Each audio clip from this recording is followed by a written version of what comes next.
Hélène Buy. C'est une beauté asiatique avec des cheveux longs, noirs. On la devine très sensuelle, on la devine très séductrice, on la devine envoûtante. Ma maman était pas seulement belle, elle était intelligente. C'est une femme qui était douce, très sociable.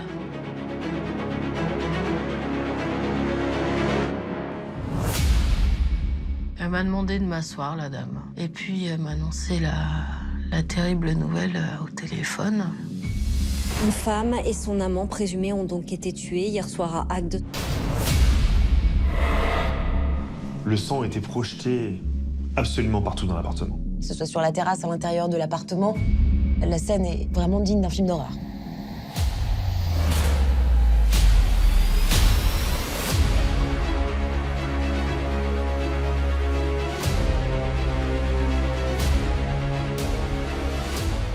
C'est un vaudeville. Ils ont cohabité à trois, vous vous rendez compte? Donc d'un côté le couple, Madame Buy, Monsieur Poincinet, et de l'autre l'époux qui se sent, qui est trompé.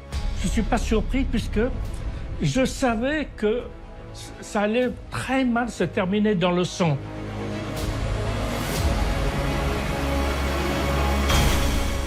Mais pour moi, il n'y aura rien qui pourra réparer tout ça, en fait.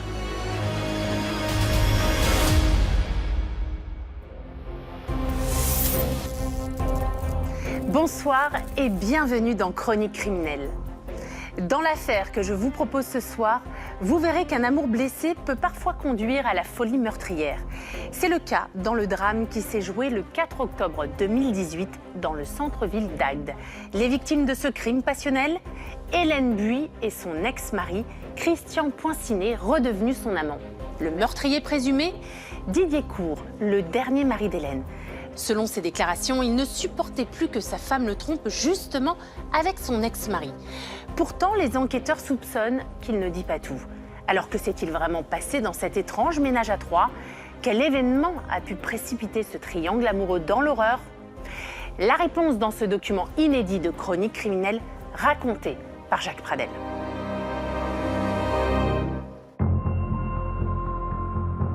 Début de l'automne 2018, dans le sud de la France. Il est un peu plus de 20 heures au commissariat local. Les forces de l'ordre sont appelées de toute urgence. Une scène d'une extrême violence vient de se produire dans un appartement du centre-ville. En arrivant sur place, les policiers ne le savent pas encore, mais cette intervention marque le point de départ d'une affaire de crime passionnel aux ingrédients explosifs.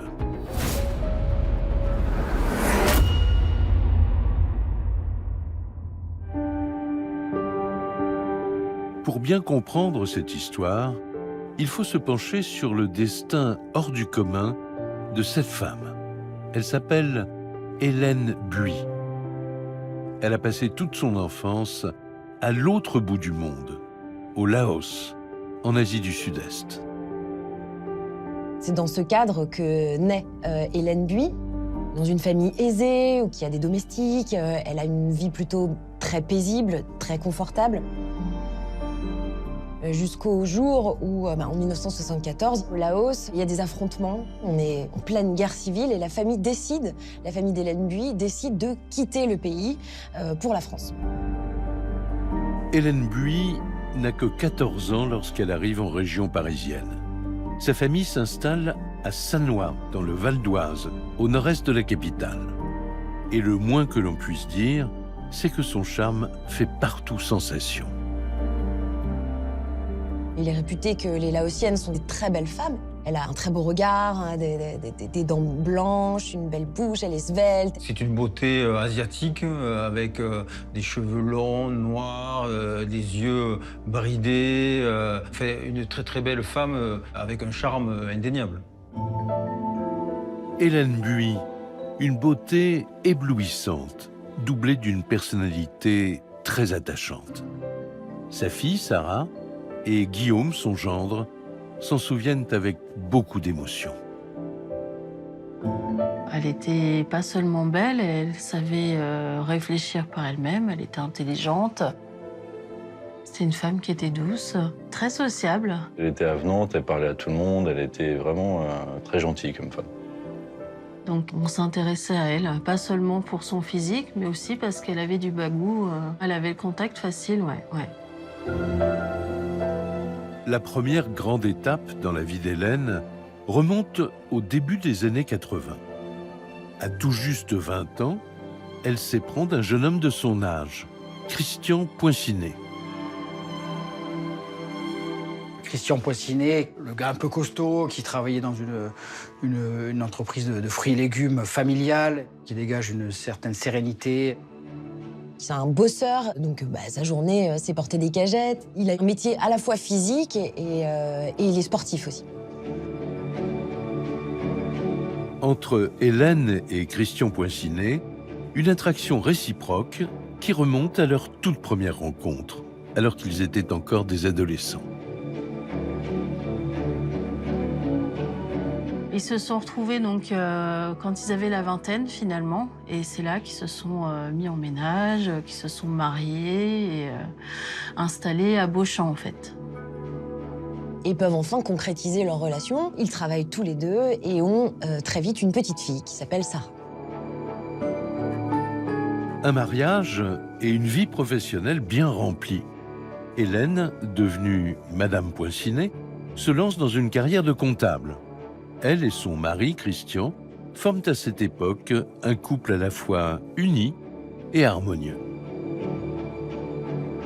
Si Hélène Buis est plutôt une femme svelte, petit format, lui, il a des passes de 3 têtes, il a une grande carrure.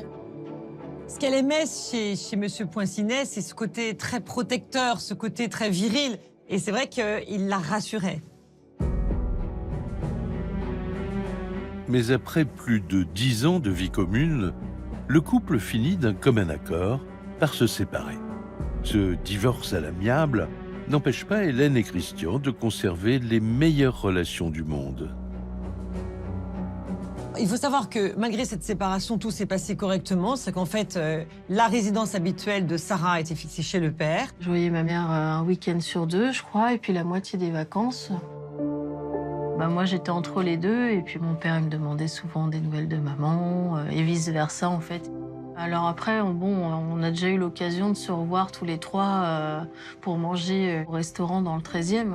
Oui, une fois dans l'année, en général, on allait manger une soupe ensemble, tous les trois, oui.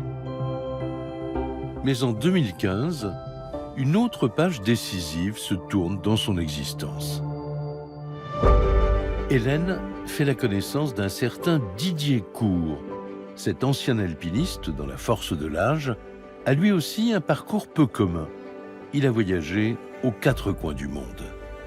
Et c'est le coup de foudre. Hélène décide de l'épouser. Il a été guide de haute montagne. La passion de Didier Court, c'est la montagne. Voilà. C'est la montagne, il vit pour ça.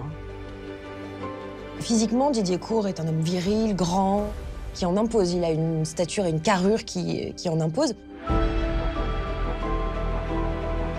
Une fille qu'elle couvre de son affection et ce nouveau mari dont elle était perdument amoureuse, à 50 ans passés, ainsi s'écoule la vie d'Hélène Buis, jusqu'à ce jour fatidique de l'automne 2018.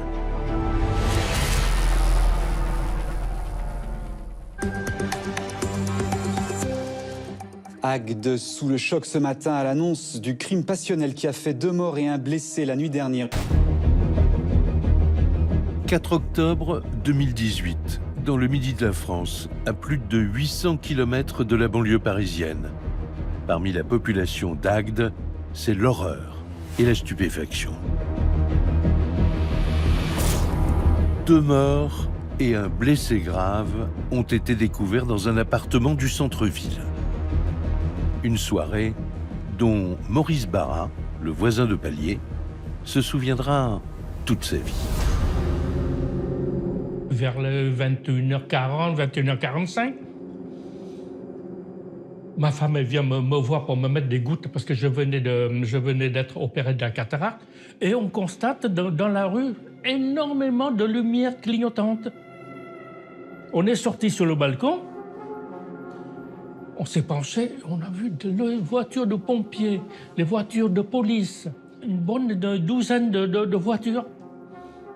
On a été étonnés, on s'est regardés. En passant par la terrasse, des policiers et des pompiers s'engouffrent dans l'appartement situé en face de chez lui, au 3e étage. Un logement occupé par un certain Didier Cour. C'est le plus proche voisin et l'ami de Maurice. On est allé à la porte, j'ai jeté un coup d'œil à l'œilleton, et là, devant la porte de Didier, il y avait la police, plusieurs policiers, et les pompiers. D'autant plus qu'il y avait un hélicoptère qui tournait là-haut aussi. Alors là, on s'est dit, gros problème. L'hélicoptère a pour mission de porter secours à Didier Cour. L'homme, âgé d'une 60aine d'années, est très grièvement blessé. Il a perdu connaissance. Il est sur la terrasse de l'appartement, allongé sur un banc et totalement inanimé. Et il a perdu beaucoup de sang. Il a des coups à la tête, il a une blessure au thorax. Il n'est pas mort, il respire. Il est rapidement pris en charge par les pompiers qui vont l'évacuer par hélicoptère vers les urgences de l'hôpital. Son pronostic vital est engagé. Il est plongé dans un coma artificiel et ses jours sont en danger. Alors que le sort de Didier reste incertain, la police, elle, pénètre dans l'appartement. 2 corps sans vie, gisant dans un bain de sang, sont allongés au milieu du salon. Une scène insoutenable. Cette scène de crime était un véritable carnage. On avait du sang sur les murs, on avait du sang sur les meubles. Le sang était projeté absolument partout dans l'appartement. Que ce soit sur la terrasse, à l'intérieur de l'appartement, un marteau et un couteau posés sur le bar de la cuisine, des couteaux par terre, les corps étendus. La scène est vraiment digne d'un film d'horreur. Très vite, la police parvient à identifier ces 2 victimes. La femme s'appelle Hélène Buis. Et l'homme n'est autre que son ancien mari, Christian Poincinet. Les toutes premières constatations sont sans appel. Les 2 victimes ont été mortellement blessées à coups de couteau et à coups de marteau.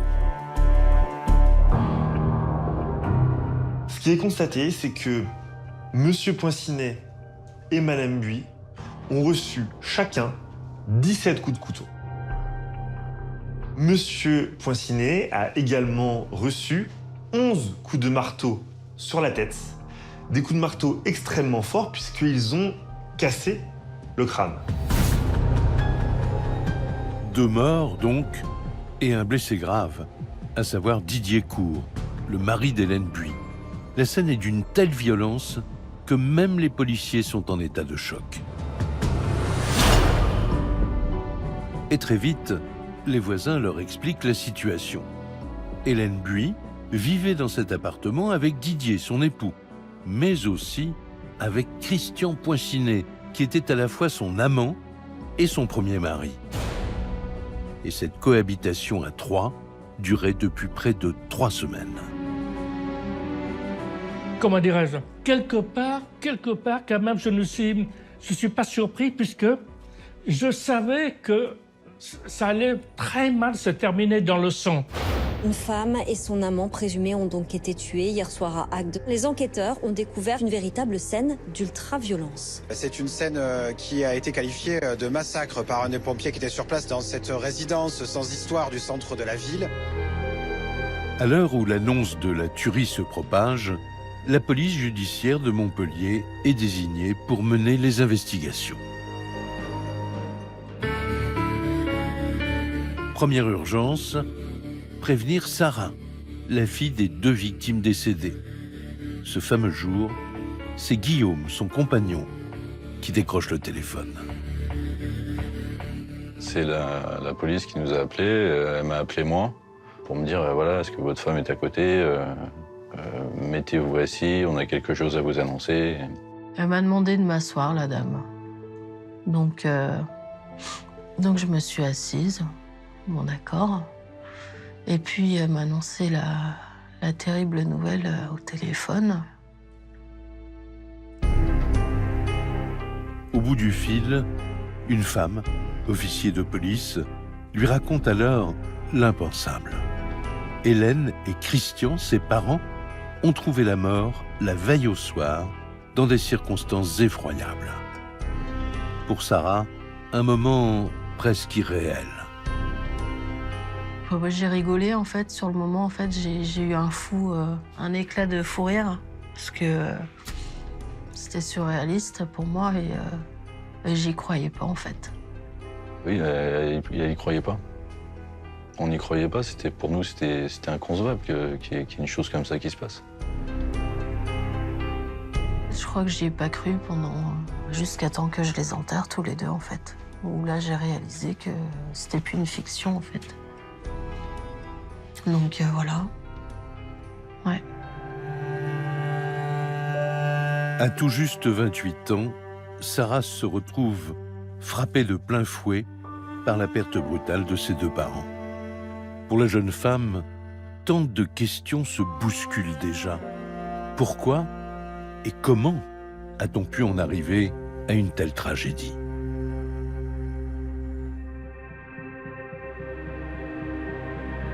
Mêmes interrogations du côté des enquêteurs. Que s'est-il vraiment passé dans cet appartement, dont la porte était fermée de l'intérieur ? Seule possibilité, à ce stade, se pencher sur le passé d'Hélène Buy.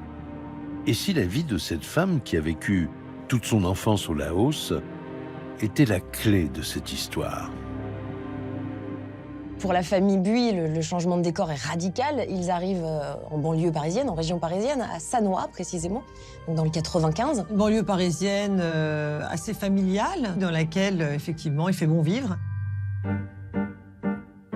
C'est ici, dans le Val d'Oise, qu'Hélène Buy passe l'essentiel de son existence. Et si tout le monde lui reconnaît une chose, c'est bien son charme irrésistible. Il ressort qu'elle a un pouvoir de séduction qui est assez important. On la devine très sensuelle, on la devine très séductrice, on la devine envoûtante. Elle plaît, elle fait craquer tous les hommes qui la voient sur son passage. Le tout premier à la séduire, c'est donc Christian Poincinet. Mais les policiers le comprennent vite, ce mariage à l'époque est loin de faire l'unanimité dans la famille de Christian. Les proches de M. Poincinet ont effectivement une opinion assez négative de Mme Buy. La famille de Christian Poincinet a dit dès le début de cette relation qu'Hélène menait Christian par le bout du nez et qu'elle avait une énorme influence sur lui et une mauvaise influence. Malgré la naissance de Sarah, leur couple ne résiste pas à cette situation. Alors que sa fille n'a que 8 ans, Hélène quitte le foyer familial. Le divorce est prononcé. Je me dis que, au bout de 11 ans de vie commune, 11 ans de mariage avec mon père, il y a peut-être eu de bonnes raisons pour qu'elle ait craqué et qu'elle ait envie de se séparer malgré l'amour qu'ils avaient l'un pour l'autre, en fait. En poursuivant les investigations, les enquêteurs vont de surprise en surprise. Ils découvrent qu'après Christian Poincinet, Hélène a eu pas moins de 3 maris. Un dans les années 90, puis un autre dans les années 2010. Et enfin, le dernier en date, Didier Cour, qu'elle épouse début 2018. On s'aperçoit qu'elle va quitter chaque fois un homme parce qu'elle va avoir une relation extra-conjugale avec un autre dont elle va s'éprendre de manière, je pense, authentique. Alors, Madame Buy était toujours dans la recherche de l'homme idéal, d'où l'explication de ses échecs sentimentaux. Elle a fait quand même 4 mariages, mais ça n'accrochait pas parce qu'elle était toujours amoureuse, finalement, de Monsieur Poincinet. Une existence ponctuée de ruptures et de coups de foudre successifs. Pour les policiers, c'est une hypothèse, la vie sentimentale d'Hélène Buy pourrait bien être au cœur du drame. 10 octobre 2018. Une semaine après le carnage, Didier Court, son 4e mari, est toujours grièvement blessé. Ses jours ne sont plus en danger, mais il est impossible pour eux de l'auditionner. Alors, il reconstitue toute son histoire, celle d'un authentique aventurier. Il va faire des études, il va s'apercevoir assez vite qu'il a une passion pour la montagne et qu'il va décider d'assouvir et mener jusqu'à un point quand même qui va le conduire jusqu'au sommet. Didier Court est quand même dans une catégorie de guide de haute montagne qui tend vers l'excellence. Il a notamment gravi plusieurs 8000 mètres. C'est pas un petit alpiniste. C'est quelqu'un qui a conquis les plus grands sommets de la planète. Les massifs himalayens, la cordillère des Andes, les monts les plus élevés des États-Unis. À son palmarès également, le célèbre mont Kilimandjaro en Afrique, qu'il gravit à 12 reprises dans des conditions extrêmes. Didier Court apparaît même en 1995 dans le journal de TF1. Il y présente un sac de montagne révolutionnaire. C'est un sac qui innove dans la mesure où il y a un grille sur tout le côté du sac et qui permet une évacuation ultra rapide de l'eau. Et dans la mesure où vous aurez moins de fatigue et vous sortirez plus rapidement de l'eau en cas de problème, c'est incontestablement un plus sur un plan de la sécurité. Pour les enquêteurs, plus aucun doute possible. Cet alpiniste émérite est doté d'une patience et d'une maîtrise de soi hors du commun. Mais alors, que s'est-il passé lors de cette tragique soirée du 3 octobre 2018 ?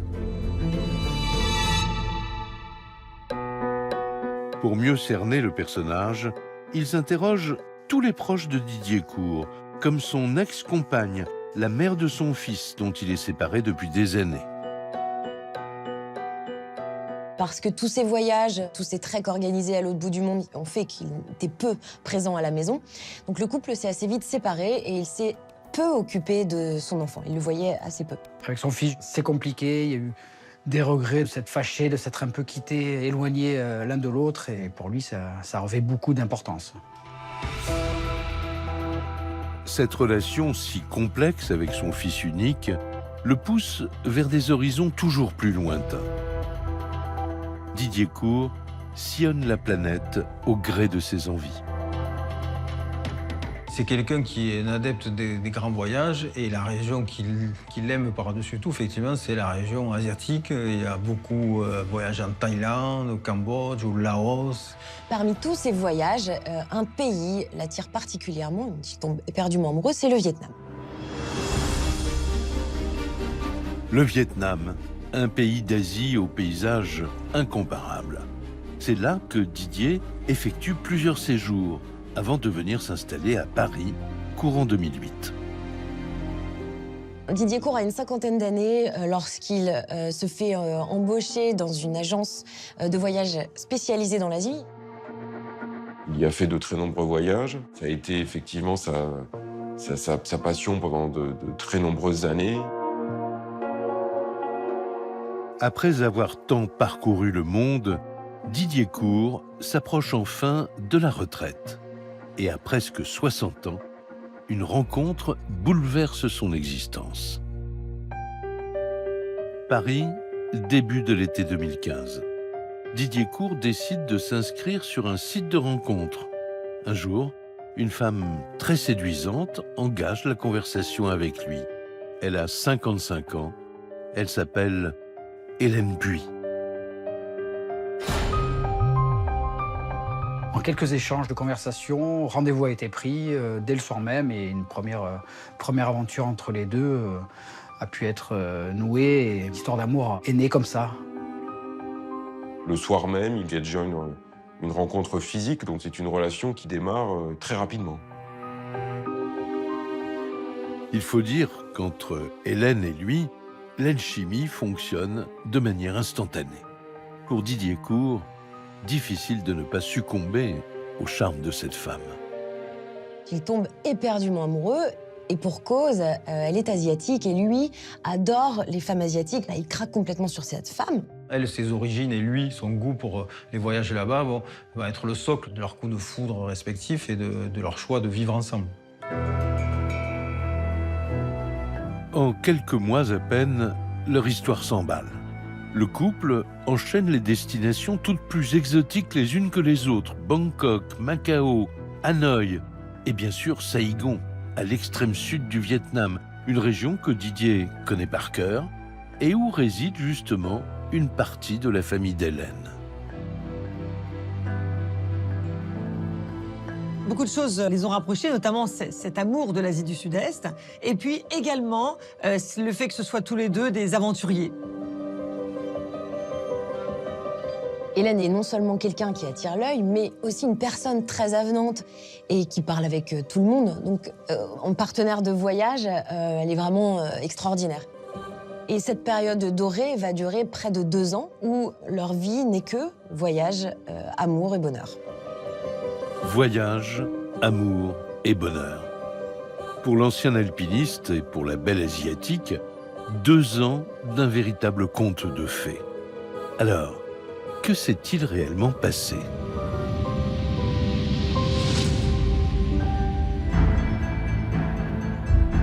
Pour la police judiciaire, en tout cas, jusque-là, rien d'anormal. Ce n'est qu'à la fin de l'année 2017 que le couple prend une grande décision. À la mi-décembre, Hélène et Christian sont de nouveau en voyage. Leur destination, cette fois, l'agglomération d'Agde, sur le littoral de la Méditerranée, au sud de Montpellier. Le projet d'Hélène et de Didier, c'est de s'installer dans le sud, à Agde précisément, donc vers le cap d'Agde, et passer une retraite au soleil. Il fait bon vivre, il y a la mer, et beaucoup de retraités viennent s'y installer. Et c'était aussi l'idée de Hélène et Didier de venir à Agde, alors qu'ils ne connaissaient pas du tout la région, mais il y avait la carte postale.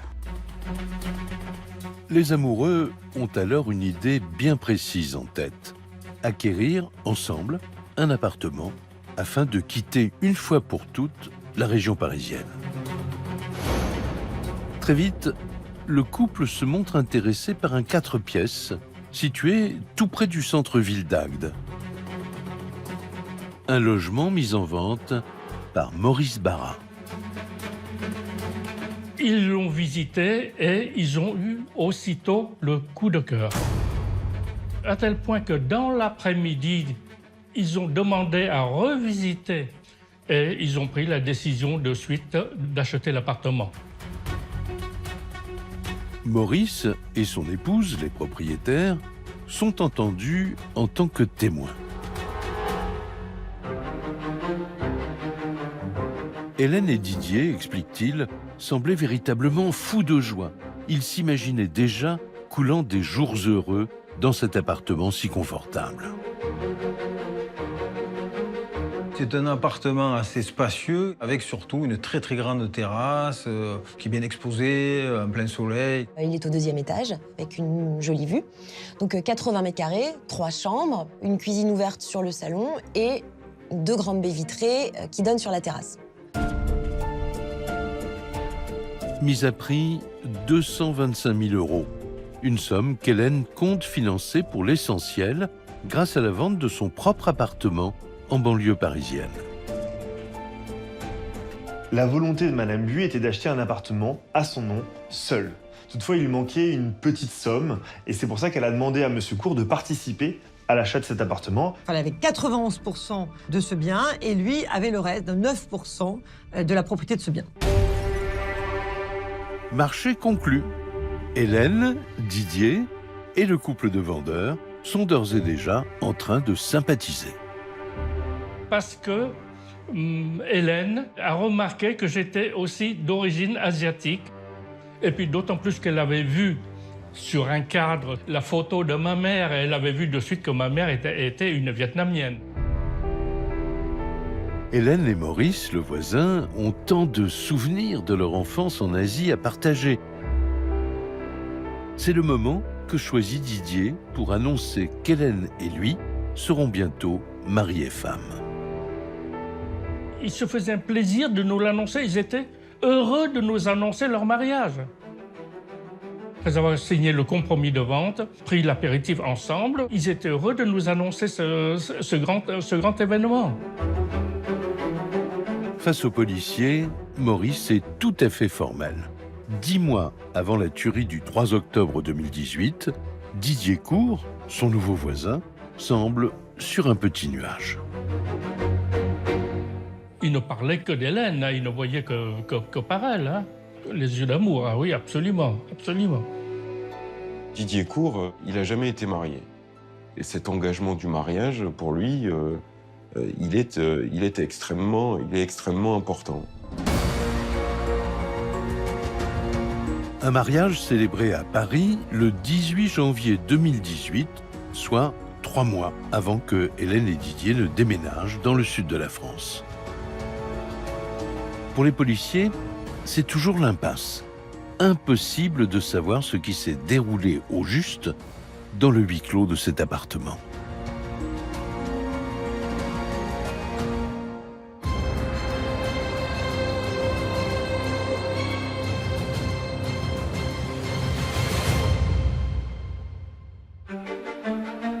Dans l'esprit des enquêteurs, une chose est sûre. Le nœud de cette affaire est à chercher du côté d'Agde. C'est là que le 11 avril 2018, Hélène et Didier s'installent dans leur nouvel appartement. C'est Didier qui va réceptionner, s'occuper d'aménager les meubles, tous les bibelots, toutes les affaires personnelles d'Hélène. Grosse logistique, hein, c'est-à-dire les camions, transporter tous les meubles, toutes les affaires, jusqu'à Agde dans le sud. À ce moment-là, tout semble aller pour le mieux. Dans ce cas, pourquoi la situation aurait-elle dérapé peu de temps après? Les policiers doivent donc pousser plus loin les investigations, en épluchant les échanges de SMS entre Hélène et Didier. Et là, pour eux, c'est un véritable coup de théâtre. Et à partir du jour où ils sont mariés, Didier sent sa femme lui échapper un peu. Elle est de plus en plus absente, son attitude a un peu changé. On s'aperçoit que Didier Cour a connaissance de suspicions d'infidélité de Madame Bouy. Ce que répond Madame Bouy, c'est que c'est des accusations mensongères et qu'elle ne le trompe pas. Hélène a-t-elle une relation extra-conjugale? Face aux questions de plus en plus pressantes de Didier, au bout de 24 heures, son épouse finit par craquer. Et le lendemain, alors qu'ils n'ont passé qu'une nuit dans l'appartement, elle lui annonce qu'elle a l'intention de se séparer. Elle lui annonce le premier jour de l'aménagement et le premier jour de la vie commune à Agde qu'elle envisage de divorcer. Et dans un premier temps, il n'a pas véritablement d'explication. L'intuition de Didier était donc la bonne. Sa femme le trompe depuis plusieurs mois. Mais avec qui? Hélène, elle, finit par se réfugier dans l'une des 3 chambres. Maman m'appelait en visio en me montrant qu'elle s'enfermait toute seule dans sa chambre et qu'elle en sortait pas en fait. Elle avait mis un verrou pour pas que Didier rentre. Elle mangeait dans sa chambre, elle vivait dans sa chambre. D'après le témoignage de Sarah, sa mère lui raconte qu'elle vit dans la crainte de Didier. Elle évoque de fréquentes disputes avec son mari et même des agressions physiques.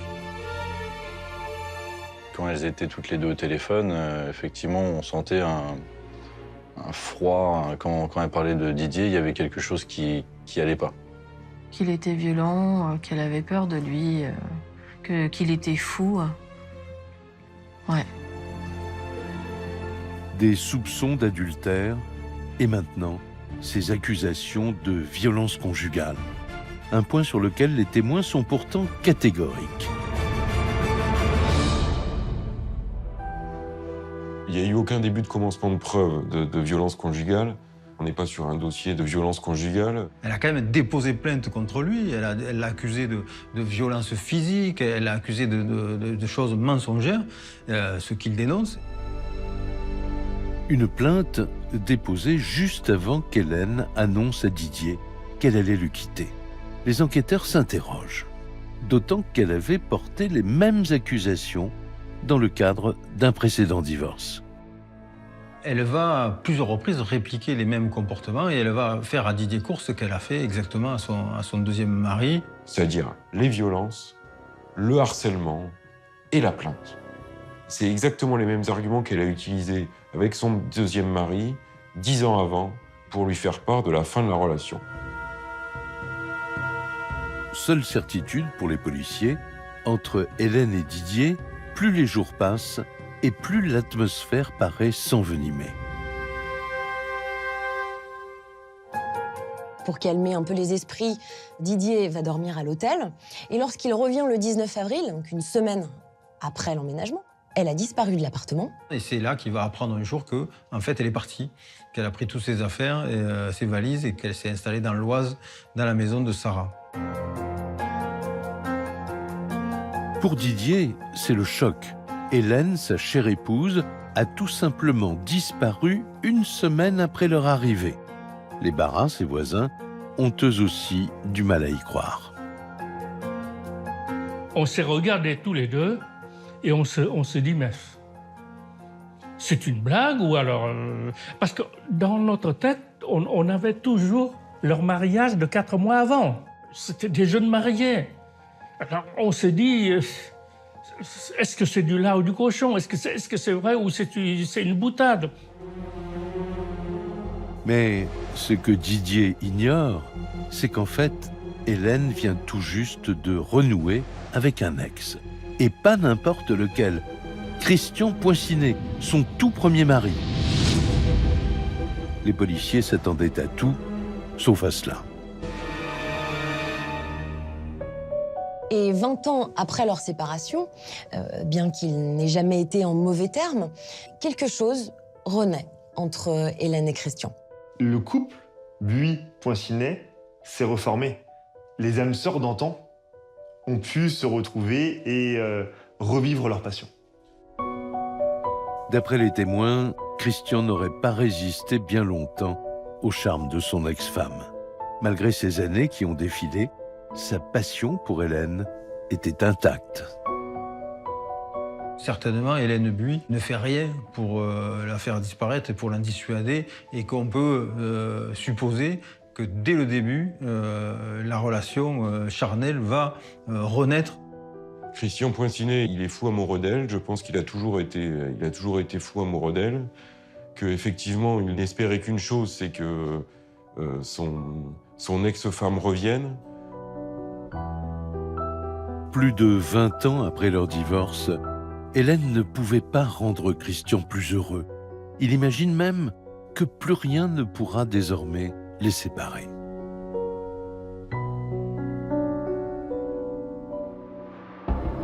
Rien, sauf peut-être la situation matrimoniale d'Hélène, qui a épousé Didier Cour 4 mois plus tôt. Didier, lui, accuse le coup, seul dans leur appartement d'Agde. Alors, Didier Cour a été tellement stupéfait du départ d'Hélène qu'il a du mal à s'en remettre, qu'il a du mal à comprendre, il se questionne. Il était triste, il traînait un petit peu, il traînait un petit peu, il allait à droite, il allait à gauche. Ouais, il était malheureux, Pour Maurice et son épouse, il n'est pas question de laisser tomber leurs voisins. Il voit bien que Didier est de plus en plus accablé par la situation. Et pour cause. Dans ce tableau apocalyptique pour Didier Cour, qui se retrouve largué au lendemain de son mariage, il y a ce détail cruel pour lui, en tout cas, puisqu'il va retrouver la robe de mariée dans une poubelle. Dans la poubelle, la robe de mariée. Donc c'est une symbolique très forte. Elle a jeté la robe de mariée. Il comprend que c'est tout son rêve qui est jeté à la poubelle à ce moment-là. Pour les enquêteurs, en tout cas, voilà de quoi échafauder la suite du scénario. Après plus de 2 ans de vie commune, Après tous ces voyages au bout du monde et ce mariage qui le rendait tellement heureux, pour Didier, tout paraît s'effondrer. Pour lui, c'est plus que rude. Pour lui, c'est un énorme coup de massue. C'est un énorme coup de massue parce que lui, il y a toujours cru. Avec ma femme, on lui avait dit, mais justement, oh, ça c'est comme tous les couples, il y a des mauvais moments, mais ce sont des mauvais moments qui ne durent pas. Elle va revenir, et puis elle revenait pas, et puis les mois passent, et puis juillet, et puis août. L'été passe, et Didier, son mari, ne parvient toujours pas à l'oublier. Alors, il essaie de tuer le temps comme il le peut.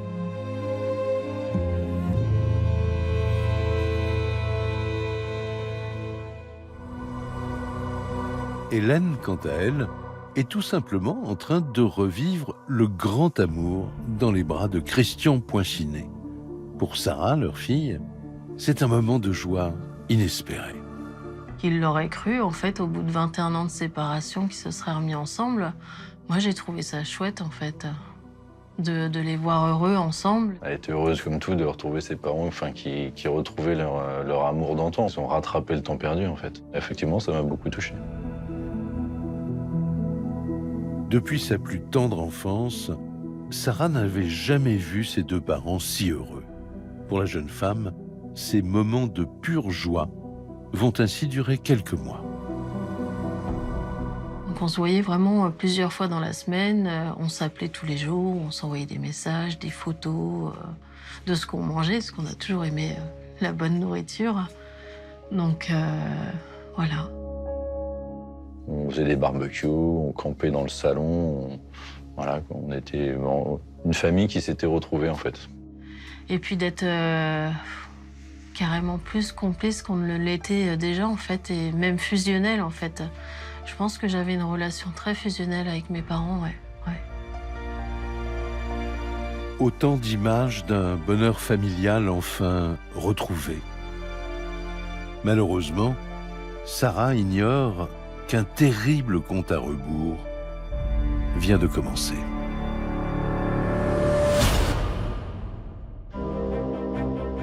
Alors, que s'est-il passé en cette fin de l'été 2018 ?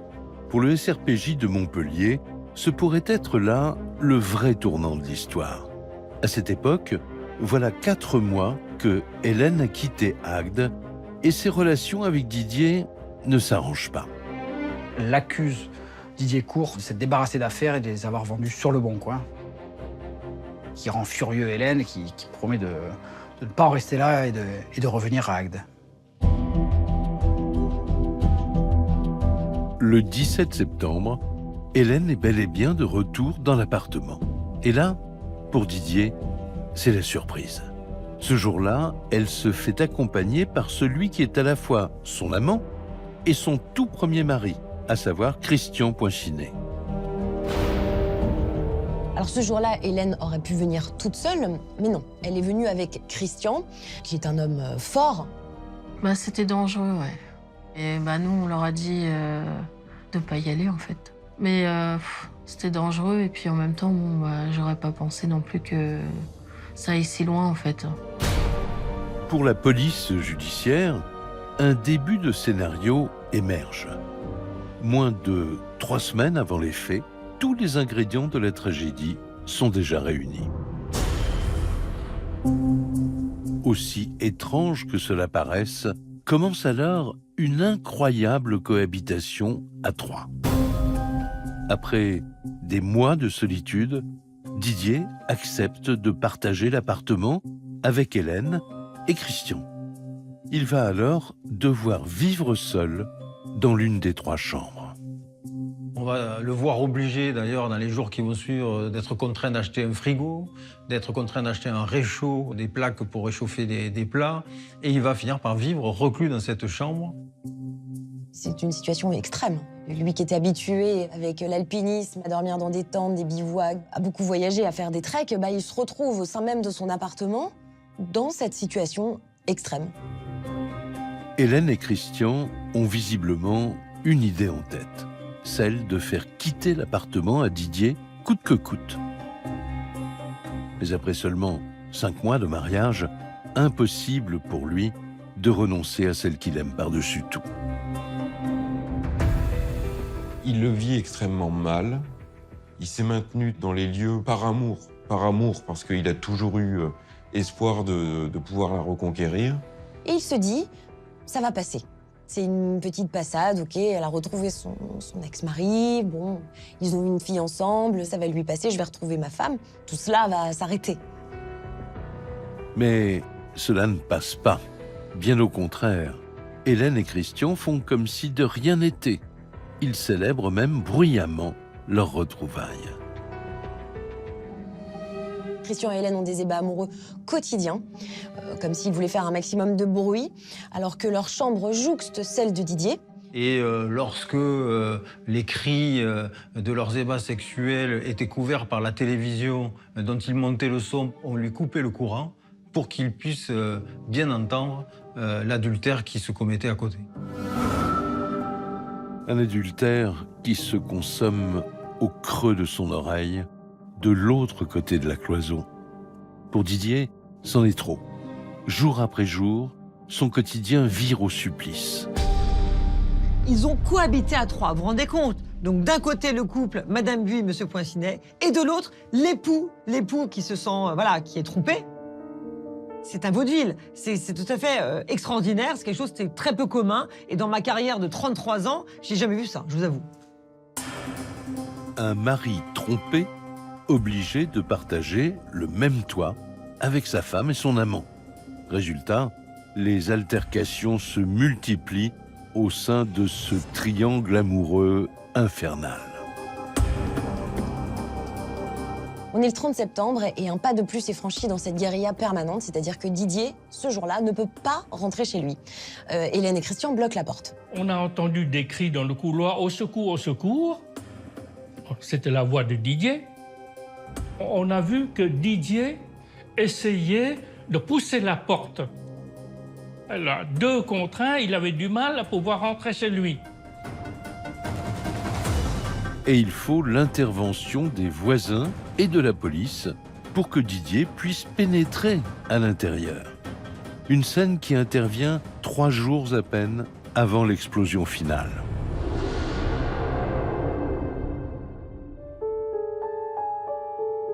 Hôpital de Montpellier, 10 novembre 2018. 1 mois après le double meurtre et malgré de très graves blessures, Didier Court est miraculeusement sorti d'affaire. Il est entendu pour la toute première fois par les enquêteurs. Et il passe immédiatement aux aveux. Didier explique aux policiers la situation invivable dans laquelle il était enfermé, prisonnier.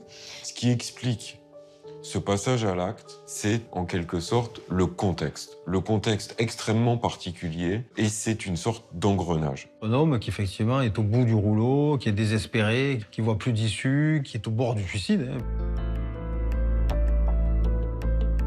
Didier aurait donc songé très sérieusement à mettre fin à ses jours. Mais dans ce cas, pourquoi une telle effusion de sang ? Ce fameux 3 octobre 2018, selon lui, rien ne s'est passé comme prévu. Et voici le récit qu'il fait de cette soirée.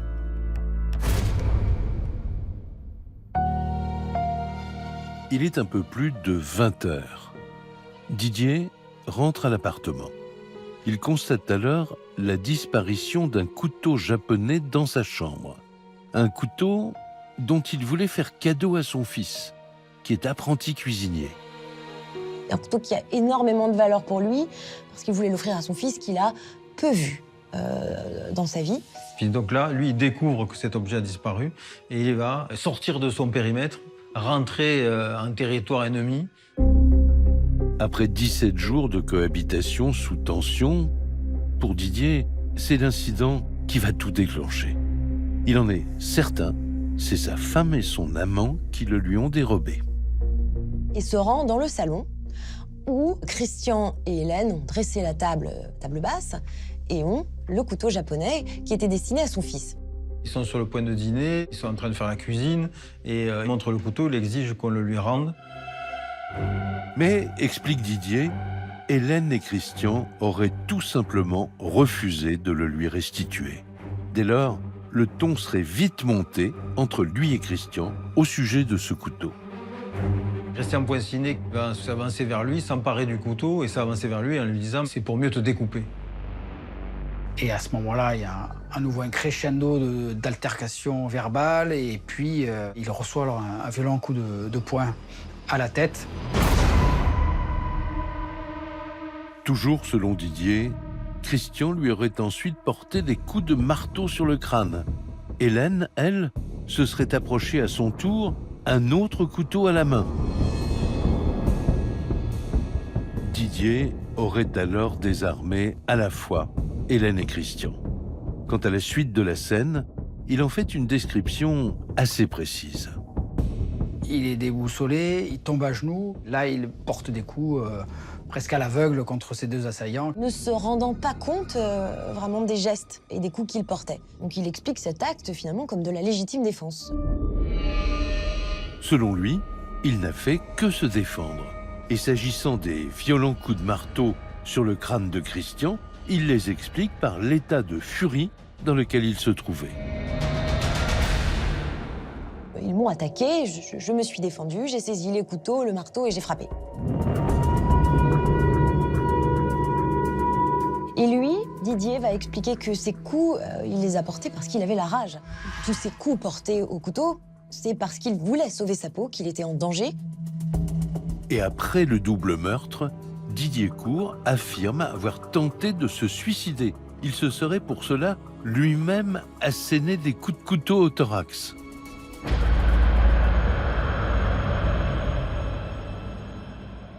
Le problème pour les enquêteurs, c'est que Didier est le seul survivant de la scène.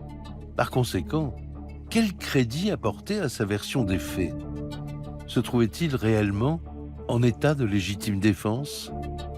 Les policiers n'ont que pour seul recours pour pouvoir avancer dans l'enquête des expertises. Et l'expert en analyse de sang va pouvoir les aider à comprendre. Qu'est-ce qui s'est passé réellement sur cette scène de crime? Qu'est-ce qui s'est passé dans cet appartement? Un point sur lequel cette analyse très méticuleuse s'avère sans appel. Contrairement à ce que soutient Didier, il n'y a pas une, mais plusieurs zones de projection de sang. La morpho-analyse a révélé qu'il y avait au moins 4 scènes sanglantes, donc 4 scènes de violence différentes, à différents endroits de l'appartement. Ce n'est pas du tout ce que raconte Didier, qui explique que c'est lui qui était à genoux et qui a porté les coups, alors que Christian et Hélène étaient debout. Pour l'accusation, Didier aurait d'abord tué Hélène, sa femme, à l'arme blanche. Ce n'est qu'ensuite qu'il se serait retrouvé seul face à Christian. Mais dans une position incompatible avec sa version. Ça veut dire que Monsieur Poincinet était debout. Donc on avait nécessairement à ce moment-là Monsieur Court et Monsieur Poincinet debout. Tous les deux. Et d'après les morpho-analystes, on serait suivi une bagarre entre Christian et Didier dans 3 endroits différents du salon. Alors, geste de légitime défense ou crime passionnel, Didier Court parviendra-t-il à bénéficier de circonstances atténuantes? Il encourt la réclusion criminelle à perpétuité pour meurtre aggravé. Ce sera au juré de trancher.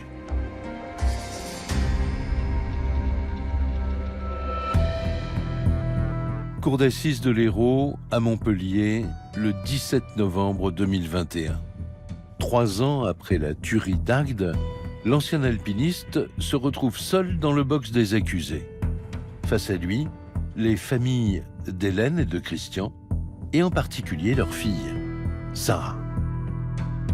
Le procès, je l'attendais pour qu'il y ait une justice. Parce que au bout d'un moment, on se demande s'il y a une justice aussi.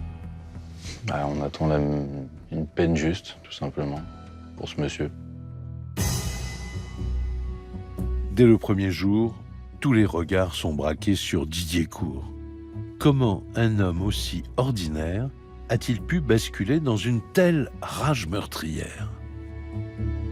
Les experts psychologues et les experts psychiatres, ils vous disent que Didier Court, c'est un homme qui est normal.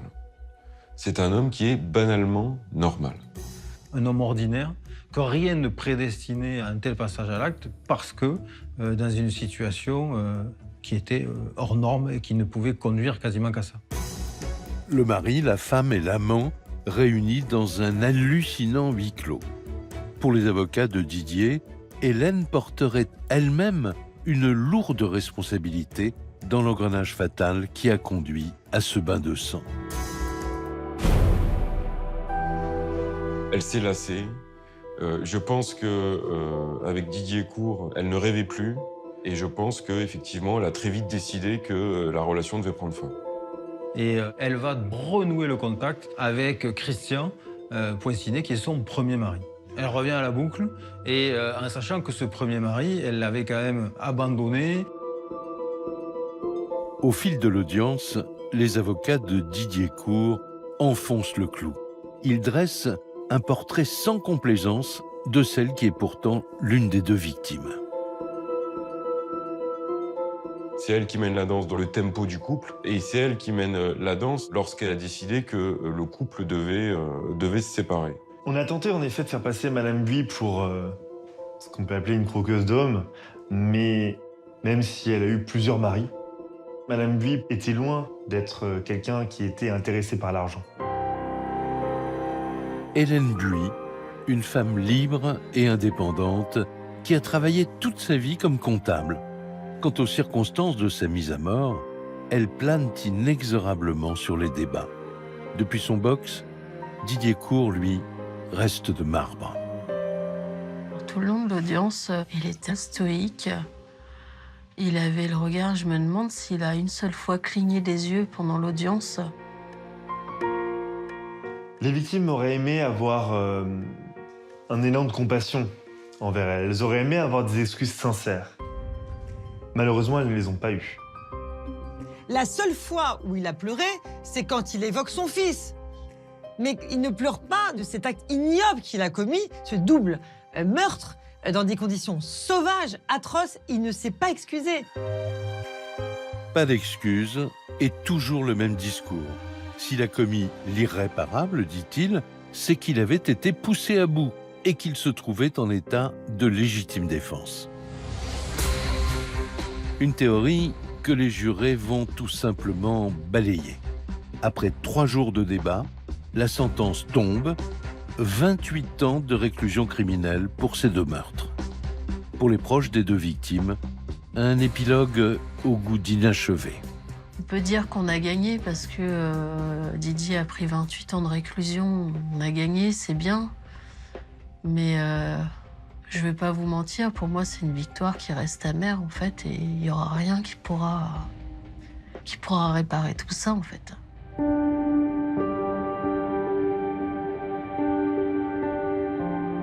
Plusieurs années se sont écoulées depuis la tragédie qui lui a arraché si brutalement ses 2 parents. Mais même si elle reste hantée par ces images, il n'est pas question pour Sarah de se laisser sombrer. Heureusement, j'ai Guillaume, c'est ma nouvelle famille, j'ai mes enfants, donc rien que pour eux, on continue de vivre, on n'a pas le choix. Mais bon, après, on peut pas oublier ce qui s'est passé, on peut pas oublier le manque, enfin, j'ai un manque de mes parents, c'est certain. Direction la Louisiane et plus précisément Clinton, une petite ville située à 70 km de Bâton Rouge. C'est là que le 26 juin 2000, le corps meurtri de Jenor Guillory est découvert chez elle par les policiers. Poignardée, battue, elle a été achevée par balle. Qui en voulait autant à cette femme sans histoire? Il faudra plus d'1 an d'enquête et un témoignage inattendu pour découvrir une vérité aussi terrible qu'insoupçonnable. L'affaire Jenor Guillory, un document inédit de chronique criminelle. Jenor était une femme très appréciée et respectée. Elle aimait la vie C'était une femme qui croquait la vie à pleines dents. Elle était merveilleuse. Je suis entré dans la chambre et j'ai découvert le corps. Elle avait reçu des coups de couteau au niveau des mains, des bras. Et elle avait été frappée violemment à l'aide d'une batte de baseball en aluminium. C'était un bain de sang. L'horreur. Toute la famille était sous le choc. Ils ne comprenaient pas pourquoi ça lui était arrivé à elle. Elle devait connaître le tueur, car il n'y avait aucun signe d'effraction. Qui pouvait lui en vouloir? On n'avait aucun indice. C'était un mystère à la Sherlock Holmes. Tout le monde avait peur. C'était l'été de toutes les peurs.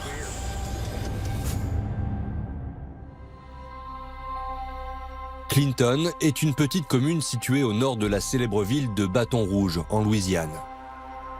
Cet État du sud des États-Unis est encore très marqué par l'époque de la guerre de sécession. La population essaie tant bien que mal de surmonter le passé raciste de l'État, mais des tensions persistent. C'est dans cette région que Jenor Guillory décide un jour de venir s'installer pour profiter du calme et des grands espaces. Jenor était ma belle-sœur. C'était la tante préférée de ma fille. C'était une femme qui croquait la vie à pleines dents. Elle était merveilleuse. Elle travaillait dans une association à Baton Rouge et elle avait un poste important. Jenor a 42 ans. Elle vit seule et se consacre à son travail avec passion. Et c'est parce qu'elle est très appréciée de ses collègues que ce matin de juin 2000, il s'inquiète de son absence. Jenor devait se rendre au travail ce lundi-là et elle n'était jamais en retard. Mais au bout de 2 heures, personne n'avait vu Jenor. Ils ont essayé de l'appeler, mais sa ligne était occupée. Du coup, ses collègues ont prévenu la police et leur ont demandé d'aller vérifier que tout allait bien. Jenor vivait tout au nord de Clinton, à la sortie de la ville. Sa rue était un petit chemin dans une impasse. D'ailleurs, c'était la dernière maison de la rue. Quand on est arrivé sur les lieux, la porte était encore ouverte. Il y avait du sang sur la poignée de l'entrée et partout dans la salle à manger. Le téléphone n'était pas raccroché. Il y avait du sang sur les tiroirs de la cuisine. On aurait dit que quelqu'un avait essayé d'attraper un couteau. Il y avait des traces de sang sur le mur. C'était sans dessus-dessous. Un vrai chaos. Son chien était attaché et aboyait derrière la maison. L'inspecteur Don Mackey est le premier sur les lieux et il fait face à une scène effroyable. Il décide d'appeler des renforts qui arrivent aussitôt sur place. Je suis entré dans la chambre.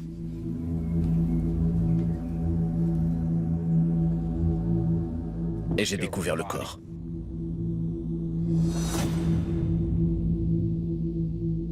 Elle avait reçu des coups de couteau au niveau des mains, des bras. Ça ne faisait aucun doute qu'elle avait tenté de se défendre et de s'échapper. Elle a reçu 5 balles. Elle avait aussi 5 entailles profondes. Et elle avait été frappée violemment à l'aide d'une batte de baseball en aluminium. Jenor a été sauvagement assassinée. Le tueur a visiblement utilisé plusieurs armes avec acharnement. Immédiatement, les enquêteurs gèlent la scène de crime. Et c'est la police scientifique qui arrive à son tour à la recherche du moindre indice. La plupart des meurtres qu'on avait eu à traiter jusque-là à Clinton étaient liés au trafic de drogue. Là, c'était un homicide violent. Quand il a fallu que quelqu'un aille identifier le corps, j'y suis allé. Je voulais éviter à son père et à son frère de devoir le faire. Ça n'a pas été facile.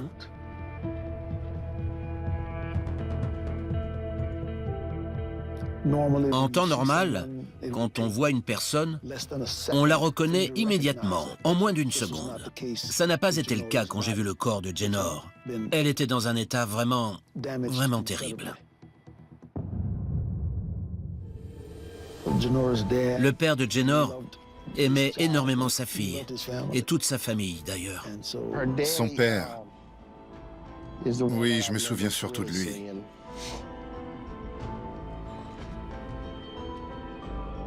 Toute la famille était sous le choc. Ils ne comprenaient pas pourquoi ça lui était arrivé à elle. On n'avait aucun indice, seulement une scène de crime. On n'avait pas retrouvé d'armes. Il n'y avait aucun suspect ni aucune piste tangible pour commencer l'enquête. C'était un mystère à la Sherlock Holmes.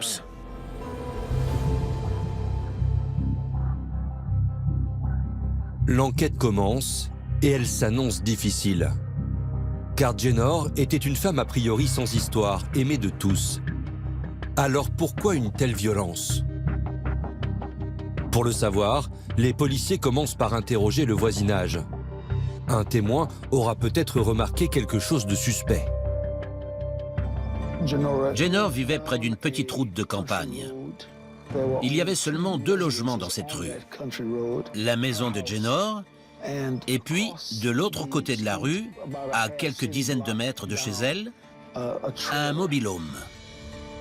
C'est là que vivaient des amis de Jenor, la famille Skipper. Dans ce mobil-home vivaient Philip Skipper, Amy, sa femme, un petit bébé et John Belliot. John Belliot avait 15 ans. Il était orphelin. Sa mère l'avait confié à Amy et Philip Skipper. Il disait que c'était leur fils adoptif, mais il n'y avait rien d'officiel. Amy Skipper aimait beaucoup les animaux, comme Jenor, et c'était une femme très gentille. Personne n'a jamais dit de mal d'elle. Philip Skipper était un touche-à-tout, le genre de personne qui venait vous filer un coup de main en cas de besoin. Amy et Philip Skipper, les voisins de Jenor, sont venus voir ce qui se passait. Ils n'en croyaient pas ses yeux. Ça se voyait qu'il était sous le choc. Amy était bouleversée. Elle était même dans tous ses états. Jenor travaillait tous les jours 8 ou 9 heures à Bâton Rouge. Alors comme elle vivait seule, elle avait besoin d'aide pour s'occuper de son jardin. Ils lui rendaient des petits services et en échange, elle leur donnait un peu d'argent pour acheter des couches et un peu de nourriture. C'était des petits services habituels. Il tondait sa pelouse, il donnait à manger à ses animaux. C'était une relation de voisinage, tout ce qu'il y a de plus normal. Elle avait donné la clé de chez elle à Amy Skipper. Quand Jenor n'était pas là, Amy pouvait se servir de son téléphone, car il n'y avait pas de ligne chez eux. Elle leur donnait de l'argent. D'ailleurs, elle leur en avait donné suffisamment pour les aider à s'acheter un nouveau mobil-home. Elle les considérait comme sa propre famille. John Belliot et ses parents adoptifs, Amy et Philip Skipper, avaient avec Jenor des relations plus fortes que de simples voisins. Et en apprenant sa mort, ils sont bouleversés. Ils aimeraient pouvoir collaborer davantage à l'enquête. Mais ils expliquent aux policiers que cette nuit-là, ils n'ont malheureusement rien remarqué de suspect.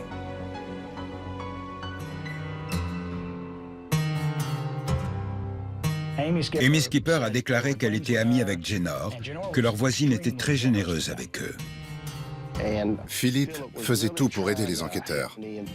D'ailleurs, c'est à ce moment-là qu'il a proposé à la famille d'aider à nettoyer la maison de Jenor. Mais John Belliot et Philip Skipper avaient tous les deux des égratignures sur les bras. Et l'un des deux avait même des griffures d'un côté du visage. Comme la victime avait tenté de se défendre, les 2 enquêteurs leur ont demandé de passer au poste de police. On leur a demandé comment ils s'étaient fait ces égratignures. John a déclaré qu'il s'était battu dans le jardin. Et puis on les a fait passer au détecteur de mensonges. Les résultats ne laissent pas de place au doute. Les 3 voisins réussissent les tests haut la main. Ils sont quand même interrogés, mais pour les enquêteurs, cette famille paraît hors de tout soupçon. Les policiers doivent maintenant se concentrer sur de nouvelles pistes. Et dès le départ de l'enquête, un détail les interpelle. Elle avait ouvert la porte de chez elle en chemise de nuit. La porte n'avait pas été forcée. Elle connaissait sûrement le tueur. D'ordinaire, dans une affaire de meurtre, on commence par interroger le mari, la femme, le ou la petite amie. On cherche à savoir si la personne a un amant ou une maîtresse. On creuse dans le passé de la victime. Qui était cette personne? qui elle connaissait. Ses collègues ont parlé de plusieurs personnes que Jenner côtoyait ou avec qui elle avait discuté au téléphone. Jenner n'avait pas vraiment d'homme dans sa vie, mais il y en avait un ou deux qui lui couraient après. Les relevés téléphoniques de chez elle ont été épluchés. De nombreux appels venaient d'une même personne. Ça a attiré l'attention des enquêteurs.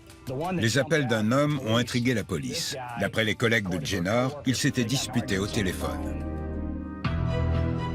Ses collègues font une autre révélation aux enquêteurs. Cet homme serait en réalité son ex-petit ami. Et il la harcelait sans cesse depuis des mois. Il avait appelé plusieurs fois sur son lieu de travail et ses collègues l'avaient entendu se disputer avec lui. Elle ne voulait plus qu'il l'appelle au travail. Elle ne répondait pas à ses appels, mais ça ne l'a pas arrêté. Parfois, il restait sur le parking, près de la voiture de Jenner.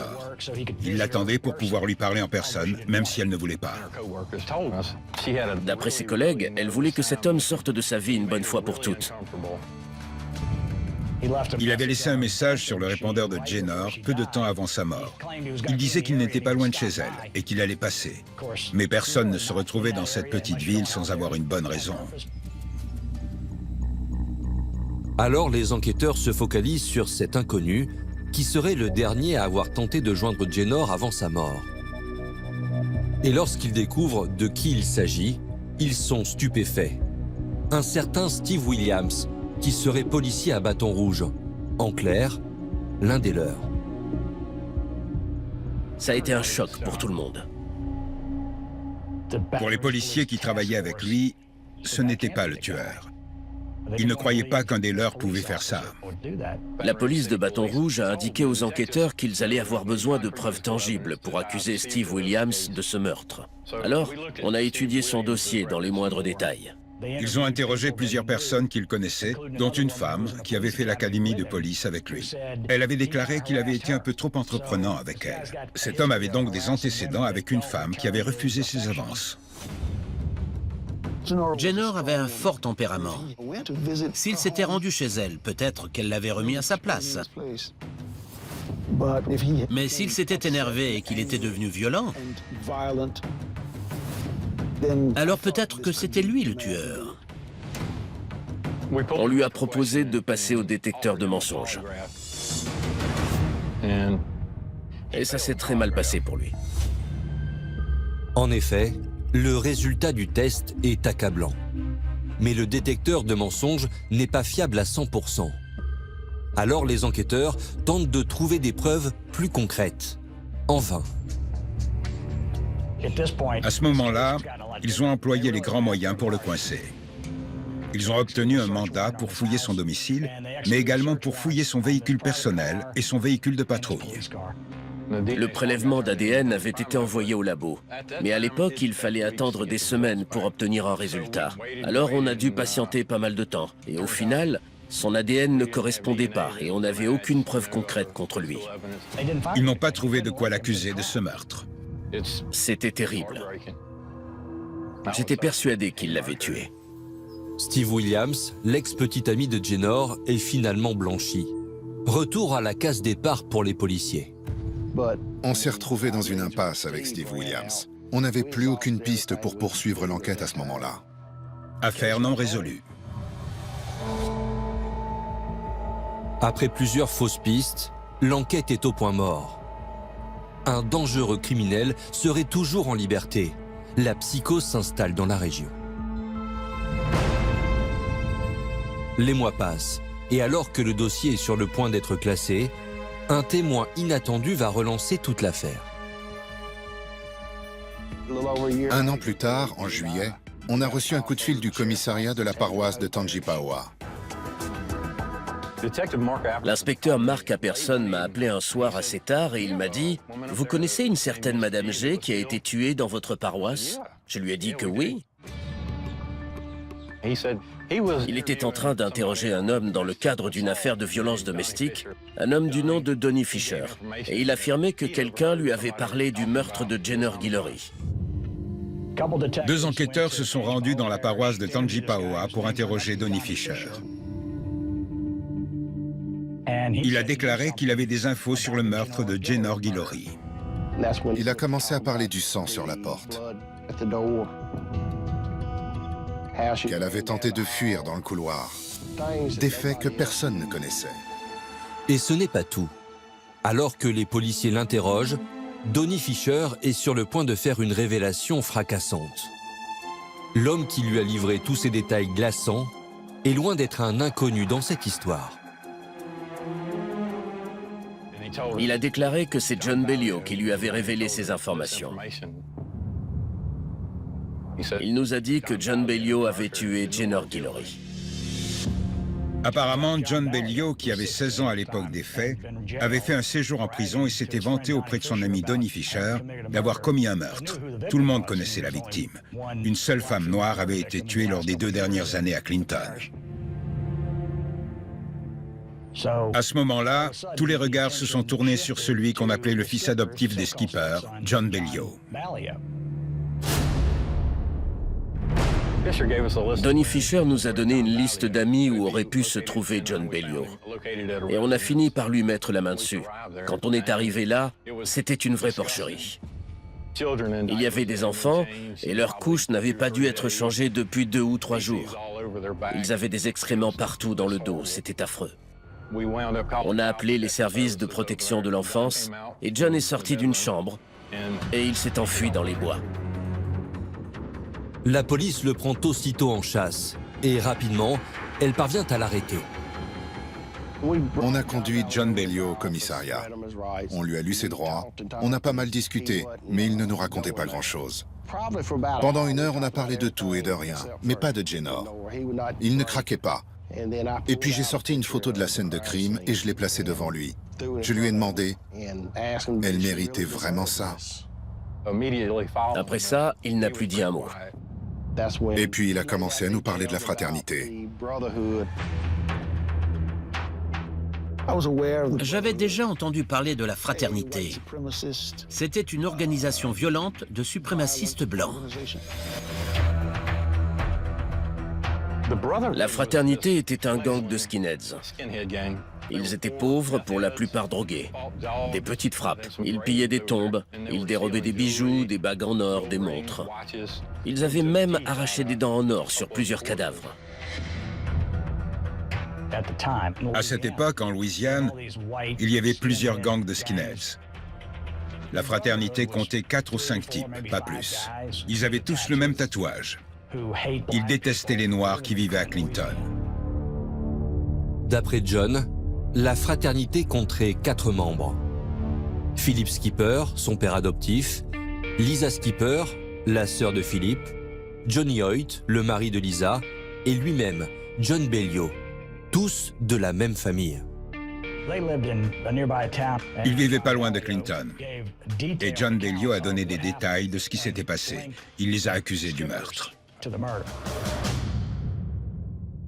Jenor les aidait. Elle leur donnait des petits boulots en échange d'un peu d'argent pour le bébé. Et ils se sont retournés contre elle. Ils ne se sont pas contentés de la tuer. C'était un bain de sang. L'horreur. John a déclaré que c'était le rite d'initiation pour entrer dans la fraternité. Il fallait tuer quelqu'un. C'est le test pour rejoindre la fraternité. À ce moment-là, ça ne faisait plus aucun doute que c'était un crime raciste. Il voulait tuer une personne noire. Mais John Belliot ne s'arrête pas là. D'après lui, ce ne seraient pas les seules motivations du groupe. En réalité, il existerait un autre mobile. Philip Skipper, Johnny Hoyt et Lisa Skipper Hoyt étaient dans le mobile home, en train de consommer de la drogue. Amy n'était pas impliquée. Et Johnny Hoyt a demandé à Belliot s'il voulait avoir le même tatouage qu'eux et rejoindre leur gang. Il lui a dit que pour l'obtenir, il devait tuer quelqu'un. Il a utilisé un terme raciste en parlant de Jenor. Si John passait à l'acte, il pourrait se faire tatouer. C'était le rite d'initiation pour ce gang de suprémacistes blancs. D'un côté, on a ces skinheads, ces suprémacistes blancs qui détestent les personnes noires, et de l'autre, on a leur voisine, une femme noire qui est très gentille avec eux et avec qui ils sont devenus amis. Le racisme est donc un des mobiles qui les a poussés à tuer Jenor Guillory. Mais il y a également une raison financière. Elle avait confié au skipper que si quelque chose devait lui arriver, il n'aurait pas à s'inquiéter pour leur avenir. Jenor avait fait d'eux les bénéficiaires d'une assurance vie avec une belle somme à la clé. John Bailyot a reconnu qu'ils avaient bien l'intention de toucher les 25 000 $ de cette assurance vie. Ça peut sembler être une somme dérisoire, mais les skippers ne roulaient pas sur l'or. Philip Skipper pensait que ces 25 000 $ pourraient régler leurs problèmes. John Bailyot a admis que c'était le déclic qui les avait poussés à passer à l'acte et à tuer Jenor Guillory. En salle d'interrogatoire, John continue son récit glaçant. Il révèle aux inspecteurs comment lui et sa famille sont venus tuer sauvagement leur voisine cette nuit-là. Et il va décrire une scène d'une rare violence. Philip Skipper avait la batte de baseball, Johnny Hoyt le couteau et Lisa Skipper un pistolet calibre 22. Ils sont arrivés devant chez Jenor. Ils se sont dit qu'il vaudrait mieux que ce soit une femme qui la réveille au milieu de la nuit. Ça l'inquiéterait moins.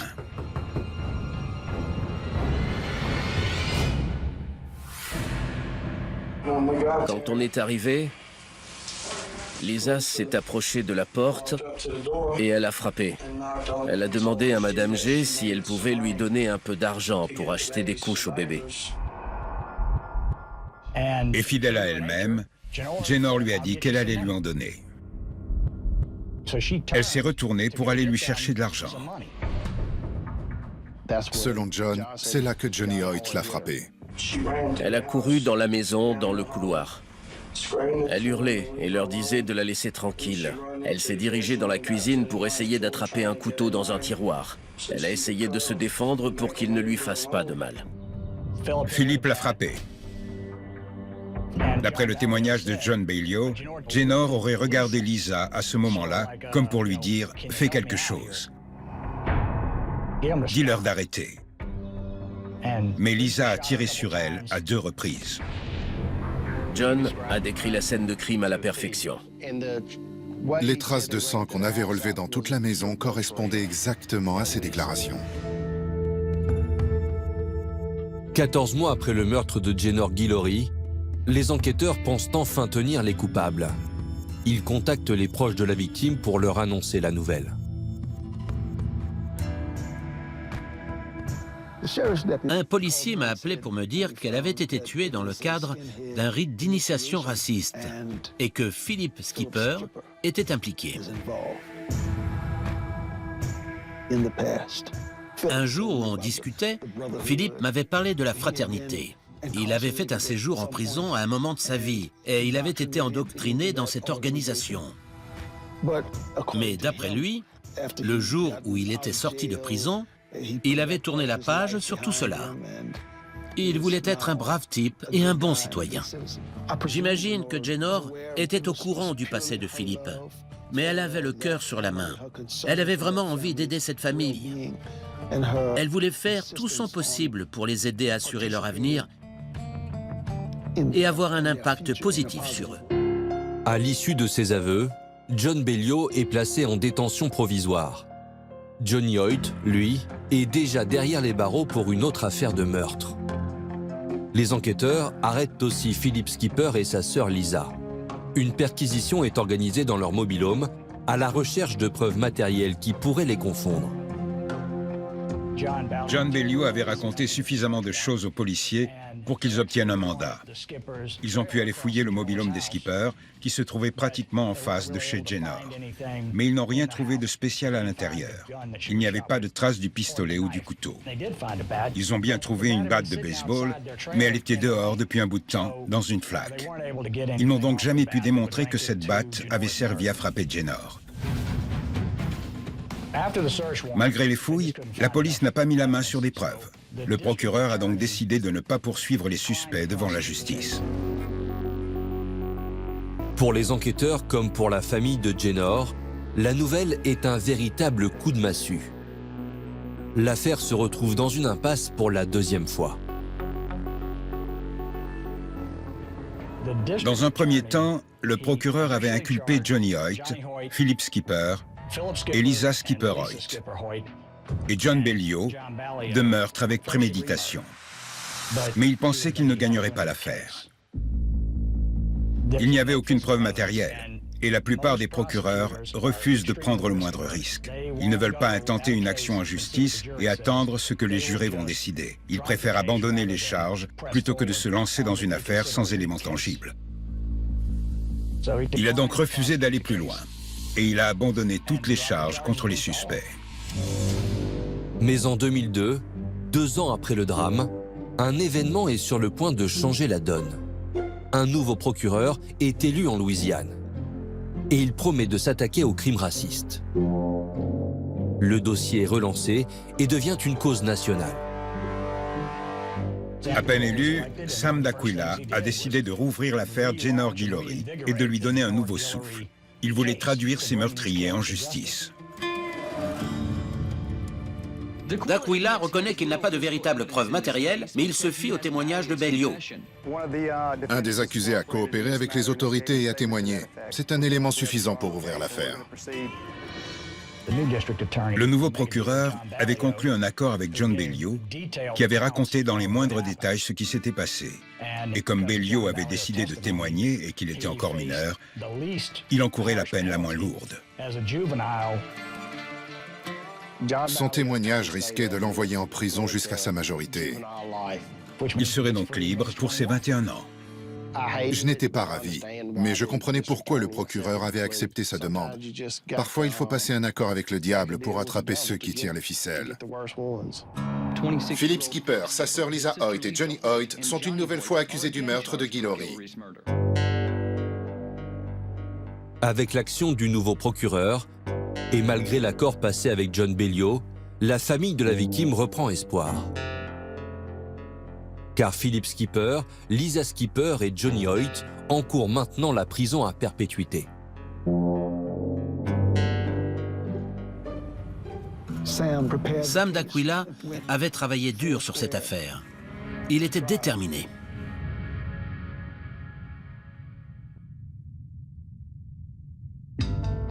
Le procès a eu lieu en 2004. Ils ont été jugés séparément. À chaque procès, un des accusés était jugé. Ils ont commencé par Philip Skipper, puis ça a été au tour de Johnny Hoyt, et enfin celui de Lisa Skipper. Pendant le procès de Philip Skipper, les collègues de Jenor sont venus témoigner. Ils ont parlé d'elle. Ils ont dit à quel point c'était quelqu'un de bien. Mais Philip Skipper n'a pas exprimé le moindre regret en les écoutant. Je vous jure que je suis innocent. C'est votre défense? Oui, évidemment. Ensuite, ça a été Johnny Hoyt. Il était très sûr de lui, alors qu'il était déjà condamné à la perpétuité pour un autre meurtre. Il ne laissait absolument rien paraître. On aurait dit le diable incarné. À la barre, John Bellio a déclaré que Jenor était une femme très gentille. Du coup, c'était d'autant plus difficile de l'entendre décrire la façon dont il l'avait tuée. Devant elle, ils étaient tous sourires, mais dans son dos, ils l'insultaient. John Bellio a déclaré durant le procès que Philip Skipper, Lisa Skipper et Johnny Hoyt haïssaient les Noirs. Ils avaient une haine profonde envers eux. John Bellio a également raconté qu'ils avaient été élevés dans un environnement qui faisait l'apologie du racisme et du Ku Klux Klan en Louisiane. Ça a rendu le meurtre de Jenor Guillory plus acceptable à leurs yeux. C'est parce que c'était une femme de couleur. Elle avait le cœur sur la main et ils se sont servis d'elle. Ils n'avaient absolument aucun remords. Ils ont porté son cercueil à son enterrement. Ils étaient diaboliques. Dégagez, me filmez pas. Les jurés ont été unanimes. La décision a été rapide. Et le verdict tombe. En juillet 2004 pour Philip Skipper, puis quelques mois plus tard pour Johnny Hoyt. Ils sont tous les deux condamnés à la perpétuité. Lisa Skipper-Hoyt, de son côté, plaide coupable pour homicide involontaire et sa peine est ramenée à 25 ans de réclusion. Les proches de Jenor sont soulagés par ces condamnations, même si elles sont loin d'apaiser leur douleur. Les skippers s'en sont pris à une femme vulnérable. Et ils ont décidé de tuer Jenor, au moins autant par racisme que pour des raisons financières.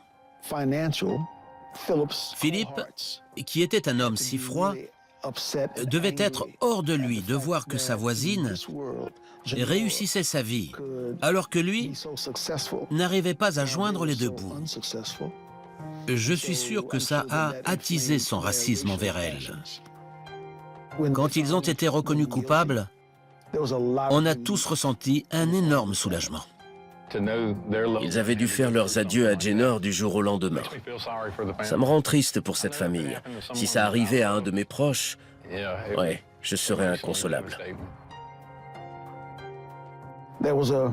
Pendant un long moment, ça n'a pas été facile pour aucun de nous. C'est toujours présent, on ne l'oubliera jamais. Elle avait une joie de vivre. Elle pouvait illuminer les endroits les plus sombres. C'est pour ça que sa flamme ne s'éteindra jamais.